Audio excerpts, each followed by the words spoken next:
second graders. Today is Thursday and it is January the 14th. You are in Station 2. We are going to read a really fun book called Cinderelly. It is a little spin-off of the classic tale of Cinderella, so you're going to hear a lot of similarities in the book, but you're also going to notice some differences.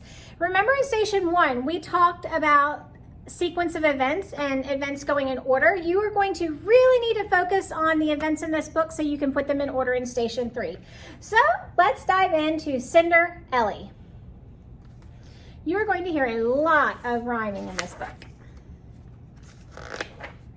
Once upon a time, or so they tell me, there was a girl called Cinderelly.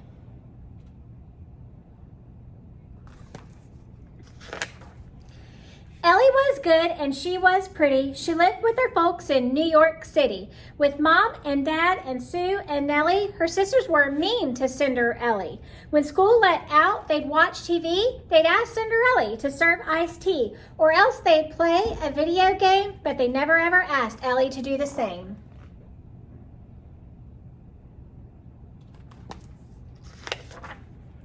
Sometimes when Ellie was washing the floor, they'd slide across it and out the door. What do you think would happen then? Why, Ellie would have to wash it again.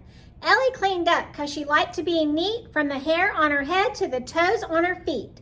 She worked so hard, it was a pity she had no fun in New York City. But then one day, Elle got a note, so did her sisters. Somebody wrote, Sue, Ellen, Nellie, we picked your name. You've won free tickets to a basketball game.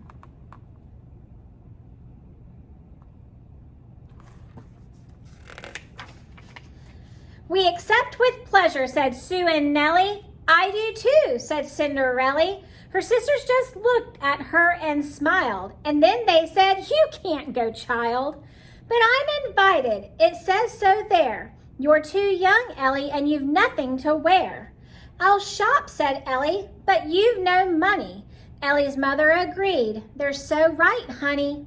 There's no money for 3, only money for 2. Let your sisters go, Ellie. They're older than you. So Ellie's big sisters went right out shopping, and Ellie stayed home and did the mopping.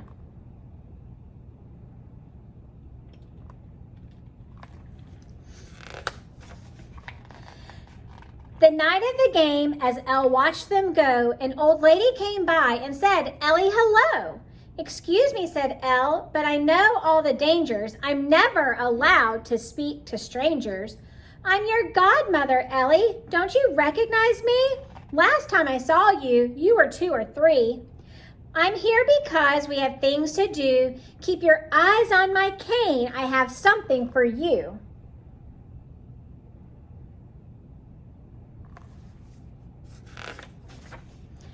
She waved her cane once. Elle squealed like a flute. Her clothes had turned into a basketball suit.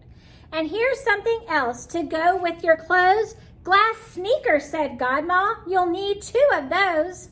Now wait, Godmother, hold on a minute. I'm just watching the game. I don't want to be in it. Oops, said the lady. Excuse my mistake. Let's see what else my cane can make. And poof, Ellie wore a satiny shirt with a beautiful flowery red mini skirt.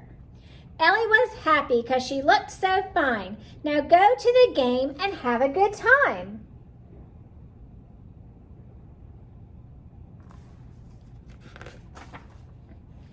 Thank you, dear Godma. I'm glad that you came, but how am I going to get to the game? That's an easy one, dear. I've got a plan. I'll send you off on this old garbage can. She waved her cane and said, kerplike. The garbage can became a bike. Elle got right on and almost fell off because riding a bike in glass sneakers is tough. You'll be fine, Elle. I know that is true. There's just one thing I ask of you. Be home by 10, or else, my dear, your new pretty clothes will disappear.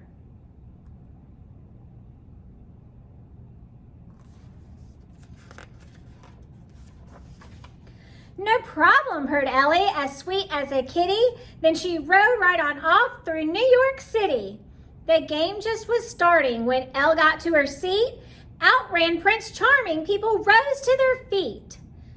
"Let's go, Prince Charming," Elle yelled with the rest. Of all her school players, Prince was the best. Prince was passing the ball, but he looked at the stands. Boom! Some huge guy knocked the ball from his hands. Ellie stood on her toes and raised her arms fast. She caught that ball before it flew past.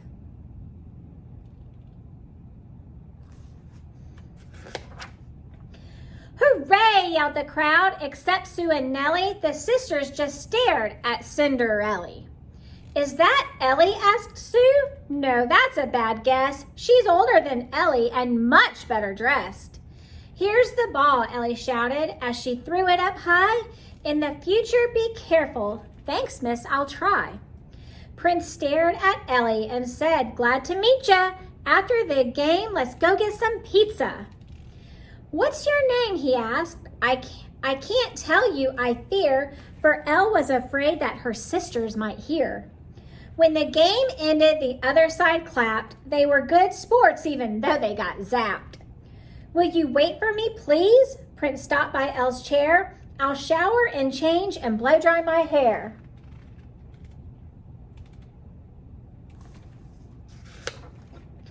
Elle stayed till the clock blinked 9:58. In 2 more minutes, she would be late. She got up and ran. It's sad, but it's true. A lace came undone and she lost a glass shoe. But she couldn't stop now, so she hurried on. All she saw was a trash can. Her bike was gone. Ellie waved at the can and she said, "Kerplike!" But the can wouldn't change back into a bike. Then she looked at her clothes. Oh no, they're the same as the one she was wearing for Godmother came. She waved at her clothes. Poof, they didn't change either. Where's Godma, she wondered, now that I need her?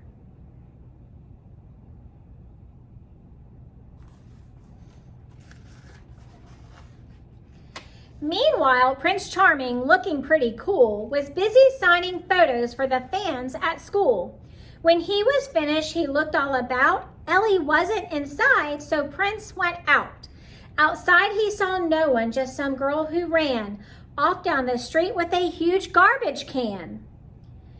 But on the steps, he spied one sparkly shoe. "This sneaker," said Charming, "gives me a clue." Next morning, Cinderella tried giving Prince a call, but his number wasn't listed in the book at all. At the same time, Charming sat at a table. He drew the sneaker as well as he was able.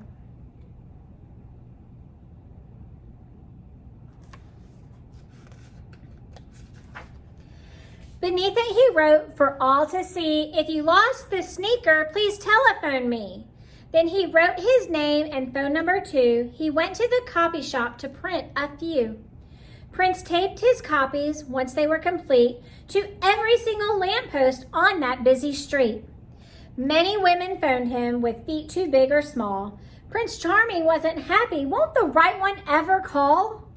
Hey gang, look out. Here's Sue, here's Nellie, with the poster to show to Cinderella. Let's call it Prince, said Sue and Nellie. That's not your shoe, said Cinderella.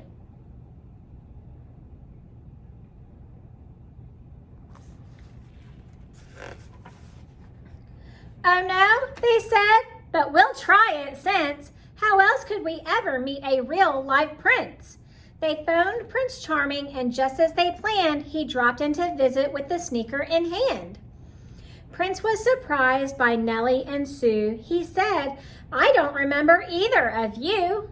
Sue tried the shoe and fell down flat. Poor Sue, laughed Nell, your foot's too fat. Next, Nellie tried and went into a tizzy. The shoe was so tight, it made her feel dizzy. Then Ellie came out from where she'd been looking. Her sisters yelled, Ellie, go back to your cooking.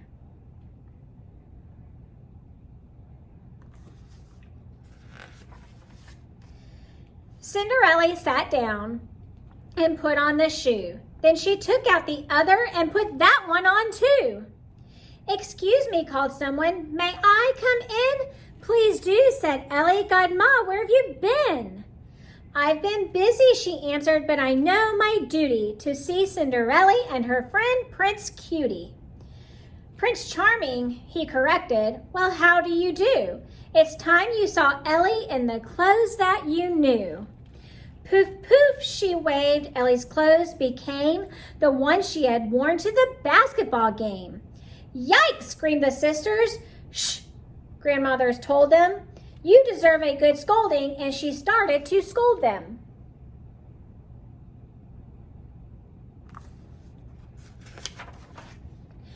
You're forgiven, said Ellie. I'm sure that you've seen that is awfully wrong to be terribly mean. You're right, Cinderella, and we promise we know it. If ever we feel mean again, we just won't show it. Prince said to Ellie, let's go spread the news. Wait, Prince, said Ellie, till I change my shoes. They walked down the street holding hands pretty snappy, and everyone lived forever happy.